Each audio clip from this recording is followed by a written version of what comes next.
À côté de la plaque, les clichés sur les métiers d'assistant social. Prenez ça. Bonjour à tous et à toutes et bienvenue sur ma chaîne. Moi c'est Julie, je suis assistante sociale et sur cette chaîne, je vais principalement vous parler du métier d'assistant social et un peu de ma vie d'assistante sociale. Aujourd'hui, je voulais vous parler des clichés qu'il y a autour du métier d'assistant social. J'en ai sélectionné que 3. Vraiment, dites-moi ce que vous en pensez et si vous en avez d'autres, n'hésitez pas à en rajouter. J'adore lire les clichés sur les métiers d'assistant social. À chaque fois, ça me fait rire. Je me dis, mais en fait, les gens sont tellement à côté de la plaque à un point. Non, c'est trop. Là, je vais commencer avec les premiers clichés qui est l'assistant social arrache les enfants. Si vous l'avez jamais entendu, bravo, parce que moi, j'ai pas arrêté de l'entendre, mais à tout va. Même quand, peu importe, c'est vraiment, ah oui, les assistants sociaux enlèvent les enfants, nanana. Je vous dis clairement, c'est un mythe, parce que déjà, en Belgique, il faut savoir qu'il y a carrément une structure. C'est organisé. Il n'y a pas n'importe quel assistant social qui va venir chez vous en disant, messieurs, madame, on vous prend votre enfant. Tout est organisé. Il y a plein d'étapes. En fait, il faut savoir que les placements d'un enfant, c'est vraiment une mesure exceptionnelle. Si on place un enfant, c'est que on s'est dit que cet enfant est en danger. Je vous ai dit dans ma première vidéo, si vous ne l'avez pas vue, allez-y la regarder, que j'ai eu une petite expérience dans une AMO. C'est un service qui travaille sur base volontaire et qui travaille la prévention. C'est si déjà toi, en tant que parent, tu trouves que ça ne va pas du tout, que l'enfant est insolent, que même que toi, ton autorité, ça va tendre vers la violence, tu peux aller vers ces services. Tu peux dire, voilà, je rencontre ça comme problème avec mon enfant et tout ça, comment vous pouvez m'aider?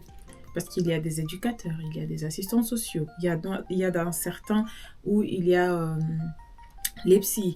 Donc, vraiment, rien qu'à ce niveau-là, on peut régler un problème. Si ça ne va pas, ok, vous pouvez aller voir les SAG.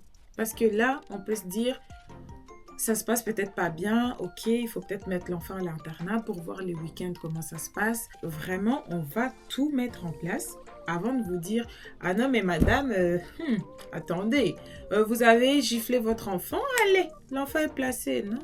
Alors, pour les deuxièmes clichés, ça, je l'ai entendu aussi, vraiment, en fait, tout le temps. En fait, je peux comprendre. Ça, je peux comprendre l'intention derrière, surtout quand on est en Belgique, vraiment. Donc, le deuxième cliché, c'est l'assistant social distribue de l'argent.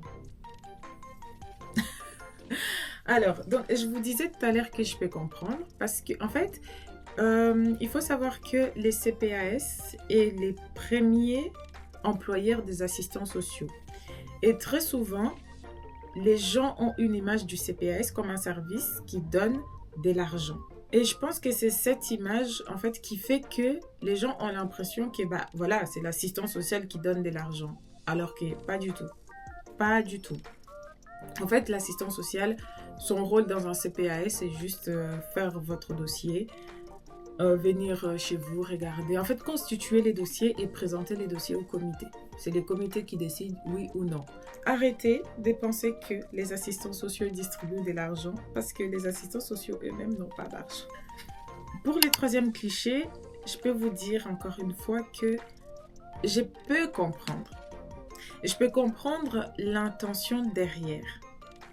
En fait, je peux comprendre qu'on puisse penser comme ça. Mais en pratique, ce n'est pas du tout ça. Donc, les troisièmes clichés et les derniers, après je vous laisse, c'est l'assistant social prend des décisions, décide de tout. Alors non, l'assistant social ne décide pas de tout. En fait, les rôles premiers de l'assistant social, déjà, c'est travailler l'autonomie de la personne. Donc, on accompagne la personne vers cette autonomie-là. Et ce n'est pas du tout en décidant à la place de la personne, en décidant pour la personne, qu'on arrive à travailler l'autonomie. Penser que l'assistance sociale décide de tout, c'est faux. Je vous donne un exemple. En fait, il y a une dame qui veut changer de fournisseur d'énergie. Ok, pas de problème. On prend contact, on explique, ok. Donc, on lui présente 2 contrats différents. Donc, on lui dit, soit vous avez un contrat variable ou vous avez un contrat fixe. Et là, la personne me regarde. Elle me dit, Julie, je fais quoi? Je dis, ah non, c'est à vous de voir. Et là, je prends le temps avec madame de lui expliquer ce que c'est les contrats variables et c'est quoi les contrats fixes. J'ai regardé madame, je lui ai dit, non, il faut penser pour vous. Donc, il faut vous poser la question, qu'est-ce qui serait mieux pour vous? Ok? Est-ce que savoir que chaque mois, je vais devoir payer à telle société autant est facile pour vous? Ou le fait de se dire, bon, je ne sais pas ce mois-ci combien ça va me coûter. Les mois prochains, je ne sais pas combien ça va me coûter. Donc, ce qui fait qu'il n'y a pas vraiment de contrôle là-dessus. Moi, je connais la situation de madame. Moi, je sais que parfois, c'est difficile financièrement. Mais je ne vais pas lui dire, ah, mais madame, c'est difficile pour vous, donc prenez ça. Ou non, je dis, on analyse ensemble, on regarde. Vous savez que parfois, c'est compliqué. Le fait de ne pas savoir combien ça va vous coûter, va peut-être vous poser problème. Peut-être pas maintenant. Peut-être pas ces premiers mois, peut-être pas ce deuxième mois. Mais peut-être les mois d'après. Mais peut-être d'ici 4 mois, 5 mois, 6 mois.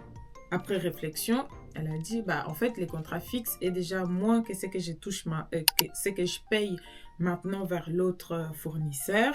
Et j'ai difficile, donc savoir que je vais devoir payer ça tous les mois me rassure. Voilà. Mais à aucun moment, j'ai pris la décision à sa place. Je lui ai juste présenté les deux solutions, les inconvénients, les avantages. Voilà, c'est comme ça qu'on aide les gens à pouvoir se décider sur telle ou telle chose. Mais à aucun moment, je vais dire non, mais vous faites ça. Vous là-bas, c'est ça. Voilà pour ce qui est des clichés. N'hésitez pas à en rajouter d'autres en commentaire si vous en avez. Et puis, n'hésitez pas à me dire ce que vous pensez, en tout cas, de ces 3 clichés que je vous ai fait part. Et n'hésitez pas du tout à vous abonner, à commenter. Et on se voit à la prochaine vidéo.